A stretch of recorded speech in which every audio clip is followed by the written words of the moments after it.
ढेर दिन से कहती है कि भैया से राखी बनाई, झुमका दिवा दो, झुमका दिवा दो। हाँ हाँ बुढ़ियो, हमर मर्द के बोका बना के दोनों माई बेटी खूब गहना गढ़ावा लुकी। आज ले तो ई विचार ना आयल कि पतोह के एगो गहना बनवा दी आ बेटी के हर साल गहना बनवावेली। हाँ ठीक है, कहता नहीं गहने दे दे, झुमको दे दी हो, साड़ियों दे दी हो।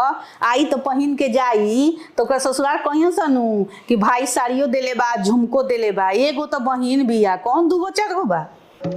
इहो बात तू ठीक कहता नहीं, दे दे। ना ना, गहना तो हम ना देवे देम, चाहे कुछ हो जाओ। एगो काम करो तनी, ये दोनों माई बेटा के फोन से ही मोटको के नंबर ब्लॉक कर देता है। ना हुई बात, ना ही मोटको यहाँ आई हन।